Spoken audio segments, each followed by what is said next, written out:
Here's the alcohol functional group. This carbon has one carbon bonded to it. Okay. There's also a secondary carbon, a secondary alcohol. So for a secondary alcohol, there's two carbons bonded to this carbon. And then the last type we'll call tertiary alcohols.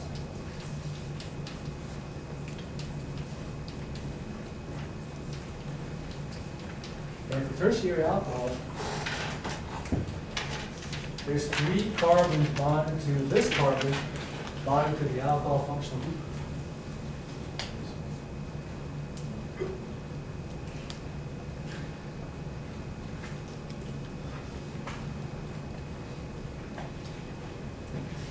Now it turns out that a primary alcohol is oxidized. Okay, so this symbol is oxidizing agent. Okay, so a primary alcohol is oxidized to an aldehyde.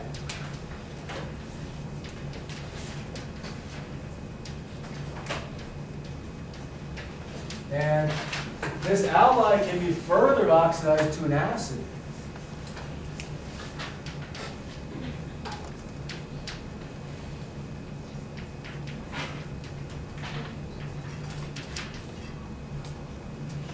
Okay, so this is actually what happens when this Sunday is some big games going on this Sunday. I'm sure a lot of beverages containing this substance will be ingested. And what happens is that in our liver, this chemical is converted to this chemical. And the problem is if too much of this chemical builds up in your body, this is toxic to our body and you'll get a hangover. Now there's a biological catalyst called enzyme which converts this aldehyde to an acid. So ideally you want to convert all of the alcohol that you drink into an acid, but the problem is there's only a certain amount of this enzyme which oxidizes the alcohol and that enzyme which oxidizes the aldehyde to the acid, and when those enzymes run out, then you've had too much.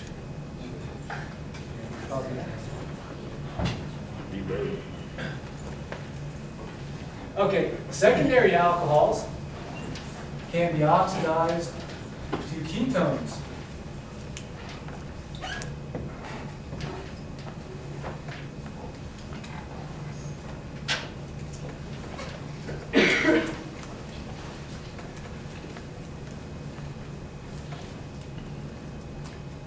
So for example, if this secondary alcohol is this 3-carbon alcohol, what's a 3-carbon alcohol named?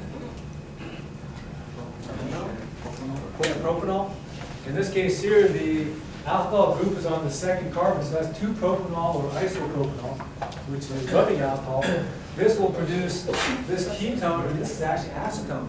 Okay, so you can take rubbing alcohol, add an oxidizing agent, and that'll form acetone. Now it turns out that for tertiary alcohols, they cannot be oxidized, so no reaction is used.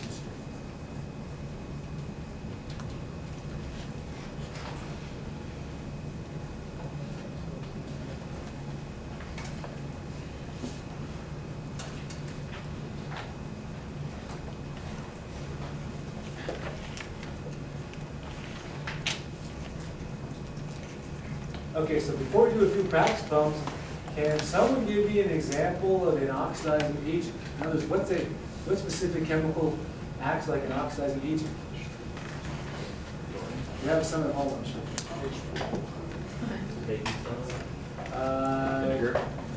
No, yeah, bleach is one. And so bleach is a common oxidizing agent. If baking soda is a base, vinegar is an acid. Now there may be another one, Another common oxidizing agent you have at home too. You may put it on, if you cut your finger. Yes. Yeah, peroxide. So hydrogen peroxide is another one. Iodine. Yeah, you know, iodine is an oxidizing agent, although I think on, I'm not really sure what it does to disinfect cuts and wounds. So yeah, that's a good, you're right, iodine actually does serve that function.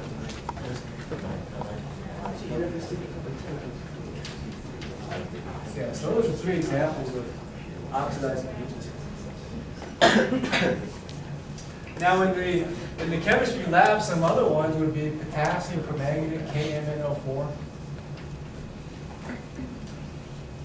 That's this purple colored solid which you can make into a solution. It really stains, that permanganate really stains clothes, so you have to be careful handling that. And then another one would be, for example, sodium dichromate.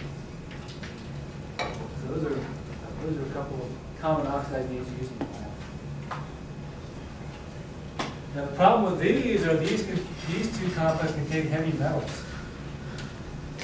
So these are not so easy to dispose of because of these heavy metals.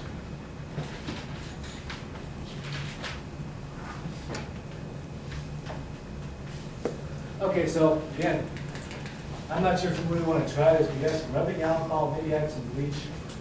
See if it then smells like acetone after a while.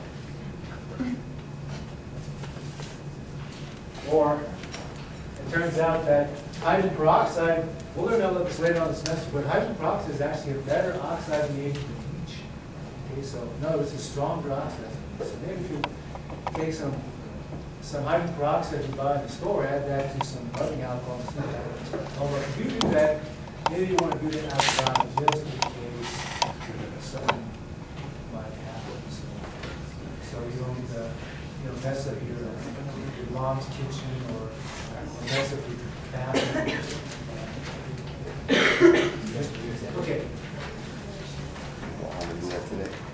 Okay, so let's take a look at some organic reactions. Now, when you look at an organic reaction, the first thing you want to do is identify the functional group or groups in the reactants. And then based on the groups, you can look at the reagents used, and that will tell you what type of reaction is occurring. So, for example, let's take a look at this first reaction. Note that this functional group is an alcohol. Note that there's only one carbon bonded to this carbon, so it's a primary alcohol. KMNO4 is an example of an oxidizing agent. So when this primary alcohol undergoes oxidation, it's going to form according to our alkyl halide. Okay, so this is the halide that's formed.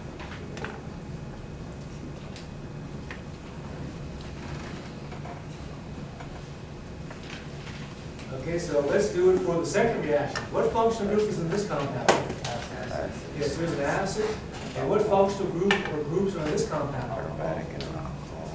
Yes, we have an alcohol group. Are there any other functional groups? An aromatic ring. Now, have we looked at any reactions involving an aromatic ring? No, so don't worry about that one. Have we looked at any reactions involving an acid plus an alcohol? And what's going to be the product of this reaction? Okay, so what I'd like you to do is draw the structure of the ester product.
The acid is acidic.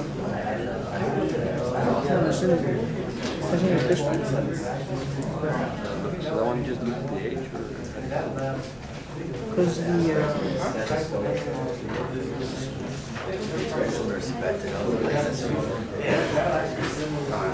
Hey Rex, I need to borrow your stethoscope. huh? I said I need to borrow your stethoscope. Okay, so one is the structure of the ester that you came up with.